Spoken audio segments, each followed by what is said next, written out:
All right, welcome to the first of its kind, world-changing manufacturers network. Lisa Ryan has her ears to the ground and her heart in the game. Get ongoing education and new connections right here with Lisa and the Manufacturers Network. Buckle your seat, listen, and spread the word. Here's Lisa. Hey, it's Lisa Ryan. Welcome to the Manufacturers Network podcast. Excited to introduce our guest today, David Socha. David has spent more than 3 decades turning imagination into something that you can hold in your hands. As CEO of the Beverly Hills Teddy Bear Company, he's led a niche manufacturing business that balances craftsmanship, pop culture, and global supply chains, all while keeping ethics and quality at the center. So, David, welcome to the show. Hey, Lisa. Great to be here. Thank you. So share with us a little bit about your background and what led you to doing what you do. Sure. Sounds great. I've been doing this for a little over 30 years, as you said earlier. I was born and raised in upstate New York on the border of Canada and the U.S. And my dream was always to be a professional hockey player. And when those dreams went awry, I always knew I wanted to be in business. My dad had a toy store when I was a kid, and I was a toy kid, so I loved toys. My family was in the business. And when the hockey career didn't happen, we started a mail order company delivering one-of-a-kind teddy bears that we would decorate and customize in our apartment in Studio City, California. And from there, the rest is kind of history. We went from making one-of-a-kinds to thousands of a kind or a million of a kind for big movie studios. So that's kind of the fast-forwarded story, and I'm sure we can peel some of the onion back there. All right. So you said for the movie studios. So do you make cute, cuddly teddy bears and killer teddy bears then too for the movies? So at the moment, I would say teddy bears is only maybe 3% of our company. Okay. So we do mostly stuffed animals, but we also do some trend items like slime and things like that. But yeah, the majority, probably not teddy bears, it's axolotls or capybaras or whatever the popular animal is at the time. And we put our special twists on it. Okay. It's funny because my one great niece right now is on a koala kick. Oh, yeah. Yes. So that's another big one right now. And It is. Say that word again, because those are Axolotl. Those are those cute little lizards, right? They are, and they're found in, I believe, only one little body of water in Mexico. But Okay. they've become a global phenomenon because they have the power to regenerate limbs or tails when they are injured. So. Well, and plus they're really cute, and it always looks like they're smiling. So they're Yes. adorable toys. Yes. We've seen them at the zoo quite a few times, and they look alien. So cute. Yes. Over 30 years in the toy industry is obviously no small feat. So what's changed the most about how you make and sell your products? And then on the other hand, what has stayed timeless? I think the timeless part is probably a little easier to talk about. There's been so much technology, AI, electronics, all these things. But if you really look at the toy business and what's been a consistent, it's been the tried and true stuffed animals or crayons or things that are just basic that never go away. Obviously, there's trends and there's electronic things that come in and out, but it's really the tried and true that hasn't changed in many years, even since my dad had a store when I was a small boy. All those things are true. Kids like to play with action figures. They like to cuddle their stuffies. And those are the tried and true. I think the trends that come in and out are great. It's great for our business because rising tides are great for all ships. And we need those trends on what I'll call licenses in our business. So Bluey's been really popular. Things like that really help the business. But the tried and trues are the classics that have been around hundreds, if not thousands of years, especially in stuffies, and then action figures, which has been around since G.I. Joe and Barbie started it. to answer the first part of your question, which was about how it's changed, is I think like everything in the world, we've globalized. Everything is a global economy in terms of trends and where things start. There's a lot of trends in the toy business in particular that start in Japan or Korea or even China now. And they make their way east or west, depending on direction, depending on who saw it first from the east or west. And so it may just resonate in Asia, or it may actually come east. Things like Pokemon and Hello Kitty or the Labubu trend has been massive this year. Those weird looking troll dolls. It is. Okay. Yeah. It's funny you say that because really there's nothing new, right? Those really do look like just a different troll. Yeah. But they've been a huge hit, and there's been so many Me Too's in the market with it, so many just copycats, but it's been a massive trend. And those trends help get small gift stores and big stores to have great holidays, which is great for everyone. So I would say the globalization of these trends, where it's not just Mickey Mouse isn't just big in America now, it's big worldwide. So I think that's a very big trend. And the other, I think, I would say challenge in our business is there's not as many doors to sell to. With the Amazons and the .coms of the world, you have to be very targeted and maybe approach things a little differently than you would have before. For our business, Toys R Us was the catch-all. They had several hundred stores in America, thousands of stores around the world. And when they went bankrupt, everyone had to rethink their strategy, because no matter what, unless the toy was just awful, Toys R Us would probably carry it. And you would at least have a good base business, and you could sell some specialty. Now, in the US, there is no Toys R Us. As a manufacturer like myself, we rely on some of the other big guys to buy from us, and specialty, which is a little different. It's definitely a different lift, and again, less doors to sell to. So it's interesting with it becoming such a global market. So is there still a big thing on regional toys, or when you're seeing that a toy is hot, it's pretty much resonates with kids all over the world? I think for the most part, if something is a global sensation, it's every country. There are little niche markets, I would say, like Germany, where wooden toys, I would say, are still big. But in general, I think if the world gets on a trend, the entire world gets on a trend.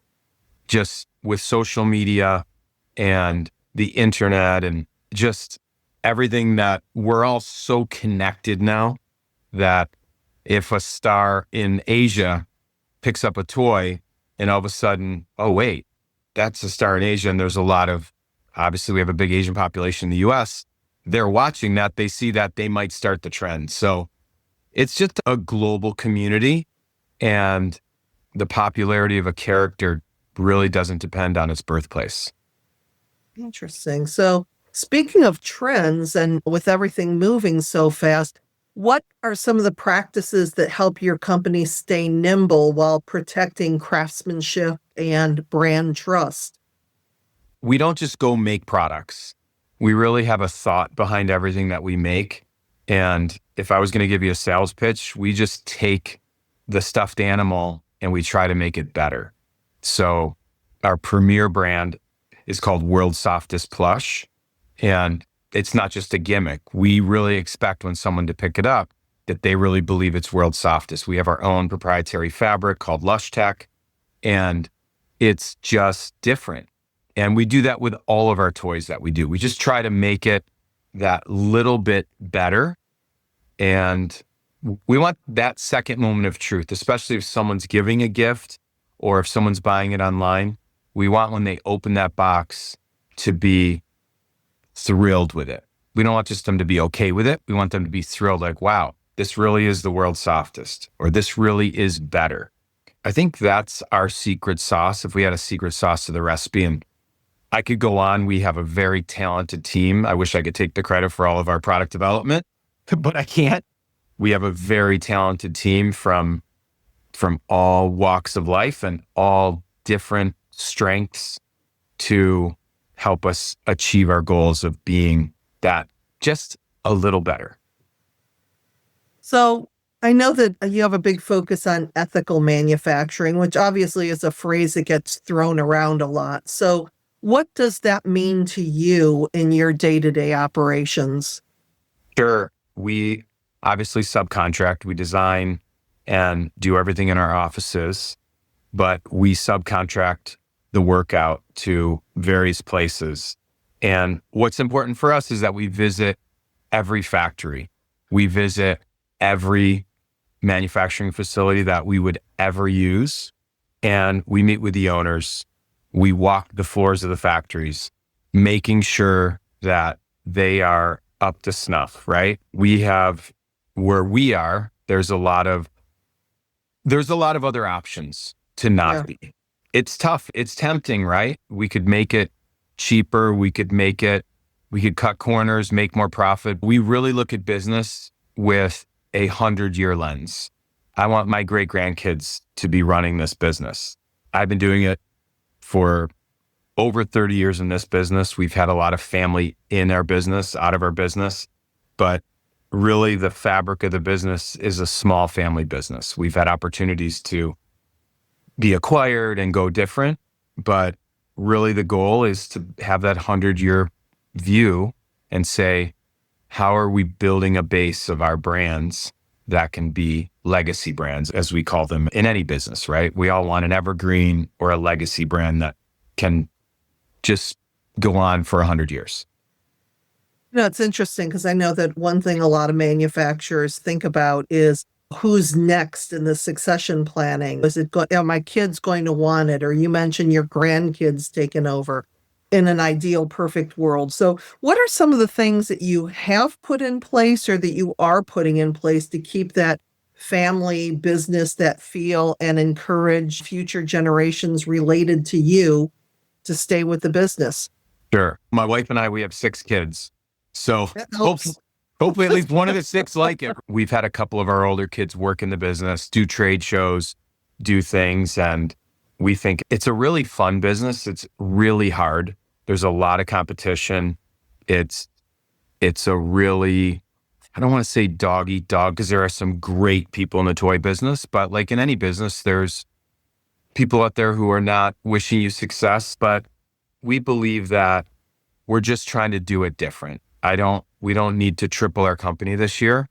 We just need to grow gradually and just take it one step at a time, bring in the right people, whether it's my daughter or my son. My daughter's been working for the company for a few years now. She's quite young and she gives sales presentations way ahead of the curve that I could ever imagine. Yeah, we'd really try to incorporate even our product development. Of course, we have brainstorming sessions in the company, but I bring products home. And not too long ago, my son came up with, I'll say, an adjunct product from one I showed him, and it became a really big success. So just creating that legacy. People talk about it's in the genes or it's in the DNA or it's the pedigree. I'm hoping my kids get it. And when I say that, I by no means think I'm a smart guy. We just work hard and we try to do things better and with 100% accountability from the top down. I think it's part of it because you mentioned that your dad had a toy store, and this has got nothing to do with that, but I had a dental cleaning today, and my original dentist retired and his son is taking over. And I was thinking about that, and I love his son, Derek, but I was thinking about it going, if Derek's dad wasn't a dentist, would Derek have been? So I think that it is really part of what you're exposing kids to, like you are with your kids from a very young age. So it becomes a part of what they do and who they are, and it helps them to at least give that an option. I think that if parents are, for whatever reason, not getting their kids or introducing their kids into the business from a very young age, the chances of them choosing that career path probably goes down pretty dramatically. I agree 100%. My uncle always had this saying, if you don't know where you're going, any road will get you there, right? Yeah. And I really feel like we expose them to everything too. Like I've had my 7-year-old labeling products. Sometimes we have to put a UPC on the tag or we do little blind packs as well. So they've been exposed to the warehouse, to the showroom, to some of the trips. I like to take my kids on my trips if we're going to see international customer or the trade shows used to be in Hong Kong. Always just exposing them. And yeah, and if they like it and it seems like that's where their calling is and that's where their gifts are, I hope they choose it. Yeah. And we've seen a lot with supply chain, especially in the last couple of years. So how has some of the global disruptions reshaped on how you're sourcing materials or managing your partners? I think that's important is we've built relationships. It's funny, I have one relationship where I actually call the factory owner uncle because we've worked so long together. And I would say the majority of our factories that we've worked with are 10 plus years. Some are 20. Wow. And those relationships that run deep, you're also working with companies that probably have similar values and similar strategies in place where they're not fly by night jumping in. And that's not to say factories haven't gone out of business because they have, but we've been pretty fortunate to find factories and partners that are mostly aligned with our values and the way we do business, and to have that long-term outlook on how do we build something for the next generation, not just get rich, sell our company and move on.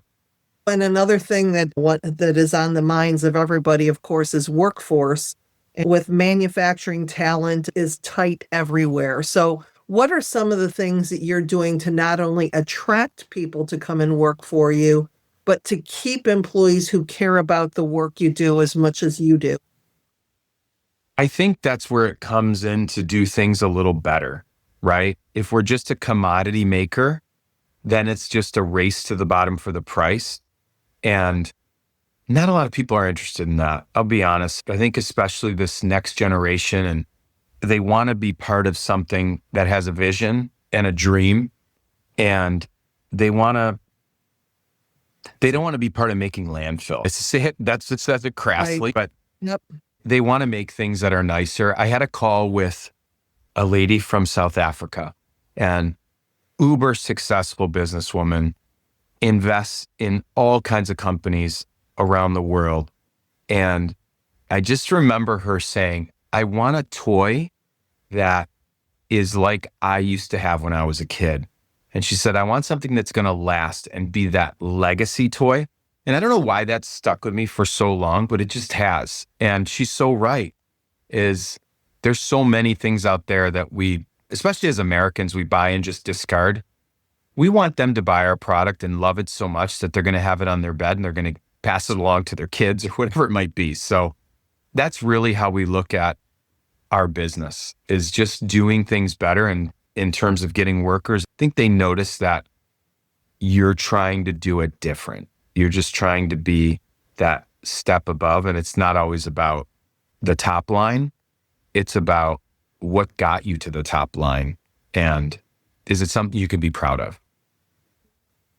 Well, I talk a lot about that in my programs with the upcoming generations of wanting to be part of something bigger than they are, and developing that connection with someone, those legacy toys. You and I were talking for a couple minutes before the show. I have one teddy bear that I got on the day that I was born.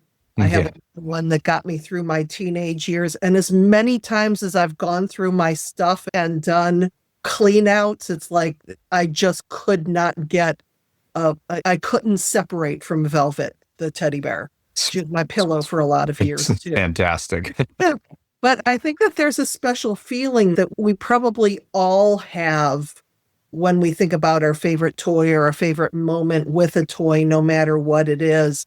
And just bringing that into the workplace where people know that they are creating things that are going to create wonderful memories for people for the rest of their lives. For sure. And part of our business is we do custom products for Fortune 50 companies and smaller entrepreneurs or authors that want to make either a gift for their members or a gift for their customers or just a book and gift. And I think that's some of the best work we do because it's so fun. You're working with someone who's a startup in a lot of cases, and you're helping their dream come to life because you're making a 3D mascot or whatever it might be. And that's their dream. And you make it for them, and then they give it out, and they're proud that this is my character, my mascot. And it goes along with whatever product or book that they're trying to share with the world. And we talked about this a little bit with those brands that are rooted in childhood memories. So how do you modernize without losing that emotional core that is really what customers connect with? Yeah, I definitely think and we actually have divided our company in this way. There's more of a trend look where if you would have said a capybara was popular 20 years ago, someone would have laughed at you. Now it is. Because they'd have no idea what it was. They're so cute. They're like big guinea pigs. Yes. Yeah. So we do things that are very trendy. We think actually a platypus is the next potential big animal for next year. So we have a whole line of platies, right? But then on the flip side, we also have a very classic line of cows and dogs and bears and Highland cows that resonate more from a traditional aspect, but anyone could like them. But on the trend side, we definitely balance the company with trend and what I'll call everyday, that have been everyday classics for 50, 60, whatever years it's been.